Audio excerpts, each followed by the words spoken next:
Hey, welcome to this mini lecture. This one is on Hasan Minhaj. It's titled "Truth in Comedy and Beyond." If you don't know who Hasan is, I'll get into that in just a second. My name's Dino, by the way. Who is Hasan Minhaj? Man, you see how I know these things? I can kind of see ahead. He's a stand-up comedian, correspondent and guest host for The Daily Show with Trevor Noah, a host of his own show, Patriot Act, and he's had a couple of stand-up specials that were like major ones televised. Homecoming King and the King's Jester. We'll talk a little bit more about some fallout from the first one in just a few moments. So why am I talking about Hassan? There is a little bit of a controversy. There was a New Yorker column that recently came out. It's titled "Hasan Minhaj's Emotional Truth," and it details some incidents of factual inconsistencies, more specifically in some of his performances. As Minhaj writes in the says in the article that's written down because it's a printed article. Every story my style is built around a seed of truth. My comedy Arnold Palmer is 70% emotional truth. This happened, and then 30% hyperbole, exaggeration, fiction. Ultimately, this raises some moral questions that I'll get to in just a moment. I'll get before getting into the inconsistencies, the moral issues, etc. I'll talk about the actual factual inconsistencies, a couple of instances.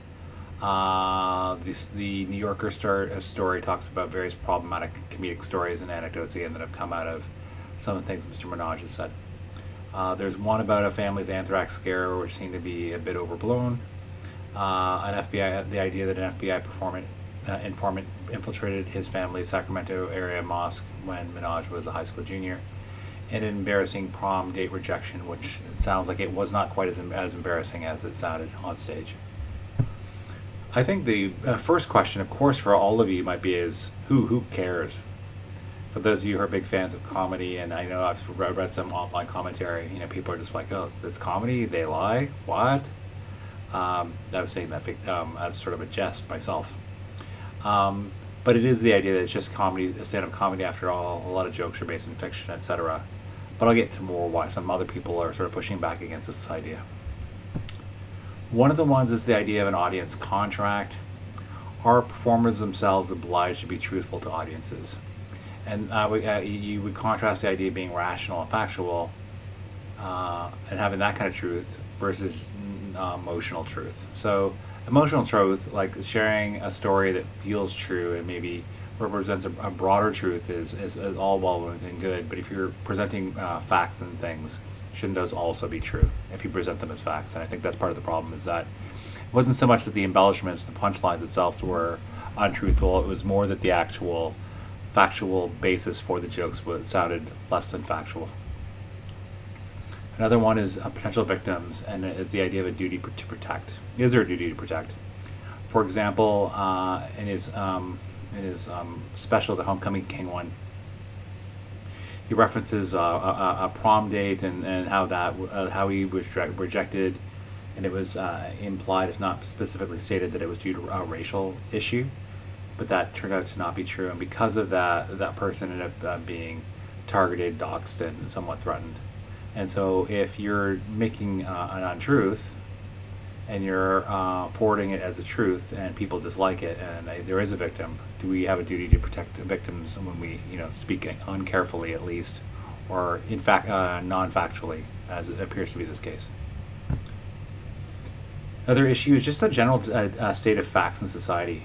Must we all always tell facts and truth? Even in something as sort of maybe less real than politics or war, should we do that even, again, a lesser thing like entertainment? What are some negative externalities that could happen in society when someone like even just a simple performer, a simple stand-up comedian makes factual inconsistencies? One can be that there's potential victims, like his prom date, who was doxxed and had suffered some other harassment. And then maybe the bigger one, although the victims, obviously, to them it's quite real, and obviously I feel bad for them, but there's a broader degradation of truth across society. Like I think over the past decade or so, it feels really, with the dawn of social media, in some ways that politics specifically there's been some politicians who've been a lot more untruthful. Not that politicians have ever been super truthful, but some have been more so. How that has led to sort of a broader degradation of truth across society. And finally, related to that, about the validity of doing this kind of story, should we have this type of published story? A comedian telling some factual inaccuracies, and this idea of emotional truth, like something feeling true, something being rationally true, where it's actual based on facts. Like, again, a comedian doing some jokes, and some of them are, like he deals with like things like racial issues, which are really important. Some of the war on terror, et cetera, et cetera. Like some really important issues. If there's a truth just to the idea that there's racism, is it okay if someone sort of fibs about some of the facts in this case? That was Hasan, Minhaj, Truth and Comedy and Beyond. Thanks for watching. What do you think about this story? Do you think it's a lot of hullabaloo about nothing? Do you think that even comedians should be truthful and other entertainers? Is it okay to embellish, like when stand-up comedians make made-up punchlines? Or is it really just more important for the factual basis of any material to be actually factual? Please feel free to like this video, please feel free to leave comments, and please feel free to subscribe to this channel if you want to see some of my content. As always, thanks for watching. Take care.